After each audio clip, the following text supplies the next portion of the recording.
Hi, I'm Assistant Athletic Trainer Kedron Orison Pilgrim, and today we're going to talk about concussions, but specifically about the myths of concussions. So, what is a concussion in general? A concussion is a traumatic brain injury that's caused by the brain smashing into the skull. It doesn't necessarily have to be from a direct blow to the head. It can be from a whiplash injury or even like a rotational injury. The first myth we're going to talk about with concussion is the fact that you have to lose consciousness. This is untrue. In only about 10% of concussions do people actually lose consciousness. Myth number 2 about concussions is that helmets and mouth guards prevent concussions. Helmets actually really only protect for skull fractures, and mouth guards are really just to protect your teeth. Myth number 3 about concussions is that you have to take every concussion to an ER.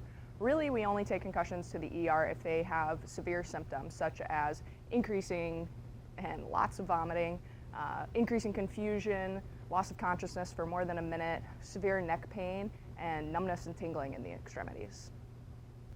Myth number 4 about concussions is that you want to wake the patient up every couple of hours while they're sleeping.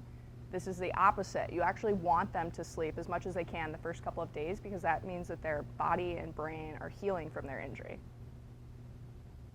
Myth number 5 about concussions is that it's safe to return either the same day or very quickly after you sustain a concussion. This is not true because if you have 2 multiple concussions within a very, very short amount of time, it can put you at risk for long-term effects, whether that be post-concussion syndrome or even second impact syndrome. And with second impact syndrome, with 2 concussions that are very close together, it can actually cause the brain to start swelling and bleeding.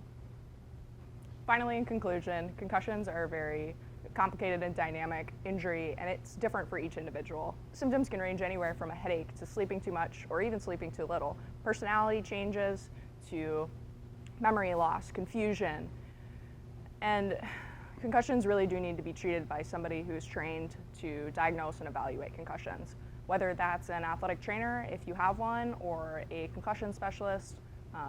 It's really important that concussions are taken seriously and that they are evaluated and treated appropriately. Thanks for your time. Go Blue Golds.